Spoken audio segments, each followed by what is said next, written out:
Salam sejahtera untuk kita semua. Pelajaran Sekolah Sahabat dengan tema utama mengelola bagi sang guru sampai dia datang. Pelajaran yang ke-10, mengembalikan. Minggu 5 Maret, orang kaya yang bodoh. Bacalah Lukas 12 ayat 16 sampai 21. Apakah pekabaran yang relevan dengan kita di sini? Apakah teguran keras yang Tuhan berikan kepada orang bodoh itu? Dan apakah yang seharusnya kisah ini katakan kepada kita mengenai sikap kita terhadap apa yang kita miliki? Meskipun pekabarannya lebih luas dari kisah ini, seseorang dapat berpendapat bahwa ini adalah kisah yang Yesus ceritakan tentang hal yang tidak boleh dilakukan pada masa pensiun. Dengan demikian, jika seseorang berhenti bekerja untuk menghabiskan harta yang dikumpulkannya sendiri, ia harus berhati-hati dan membawa cerita ini ke dalam hatinya. Masalahnya bukan dengan bekerja keras atau mendapatkan kekayaan, terutama seiring bertambahnya usia, dan mungkin bahkan lebih kaya. Masalahnya berhubungan dengan sikap terhadap hal itu. Kata-katanya, beristirahatlah, makanlah, minumlah, dan bersenang-senanglah, mengungkapkan masalah yang sebenarnya di sini. Cita-cita orang ini tidak lebih tinggi dari cita-cita hewan yang akan binasa. Ia hidup seolah-olah tidak ada Allah, tidak ada surga, tidak ada kehidupan masa depan.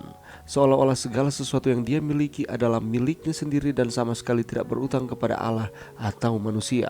Membina kehidupan abadi, halaman 193.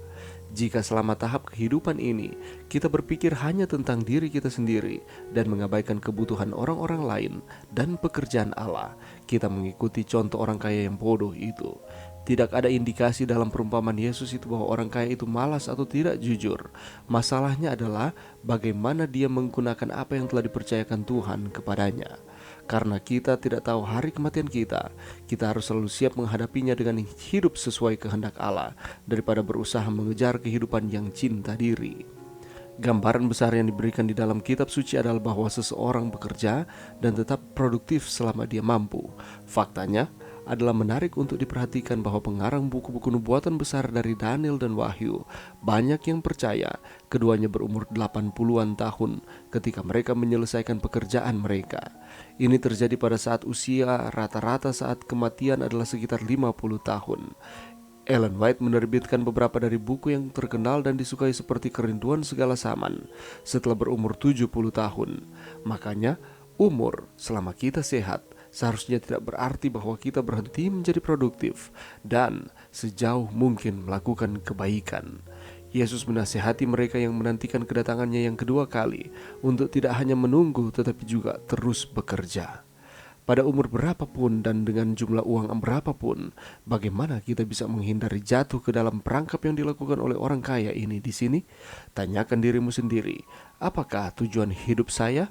Pelajaran yang bisa kita dapatkan pada saat ini, Lukas 12 ayat 20 mengatakan, "Hai engkau orang bodoh, pada malam ini juga jiwamu akan diambil daripadamu, dan apa yang telah kau sediakan untuk siapakah itu nanti?" Di dalam Lukas 12 ayat 13 sampai 21 ini merupakan perumpamaan tentang orang kaya yang bodoh. Siapa yang tidak ingin menjadi kaya? Semua orang pasti menginginkannya. Dengan memiliki harta benda yang banyak, dapat memenuhi akan setiap kebutuhan hidup, memiliki uang yang sangat banyak.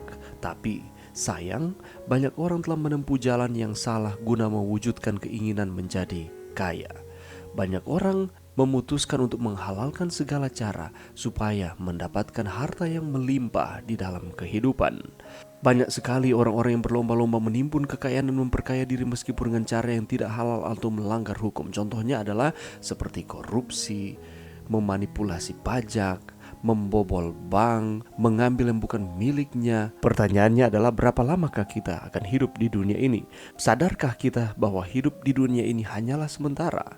Perhatikanlah kisah orang yang sangat kaya di dalam pelajaran kita pada saat ini. Mengapa dia disebutkan sebagai orang kaya yang bodoh? Karena ia beranggapan bahwa segala sesuatu yang ada padanya itu adalah miliknya. Dia melupakan bahwa ini hanyalah sementara.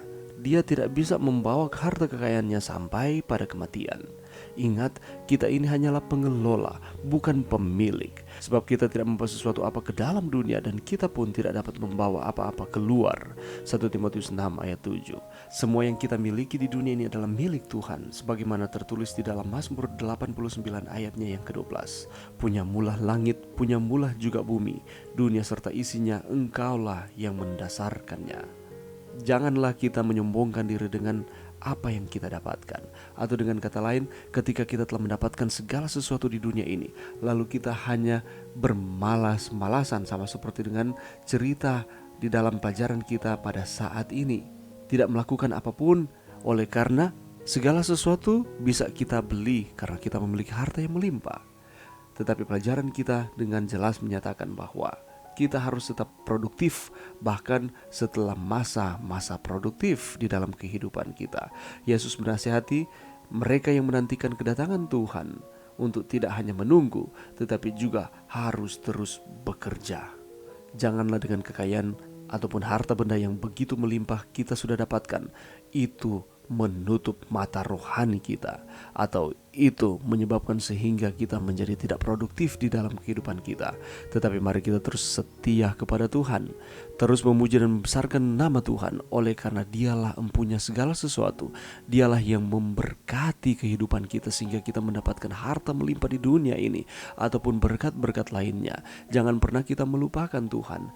Adalah sia-sia apabila kita memiliki kekayaan atau berkat-berkat yang melimpah, jika pada akhirnya kita memutuskan untuk tidak setia kepada Tuhan dan harus mengalami kebinasaan kekal. Mari berdoa. Terima kasih Tuhan atas firman-Mu pada saat ini. Bantu kami Tuhan untuk kami tetap giat di dalam pekerjaan yang Tuhan percayakan bagi kami, bahkan setelah lewat tahun-tahun produktif di dalam kehidupan kami. Bantu kami untuk terus setia kepada Tuhan. Ini doa kami di dalam nama Yesus. Amin.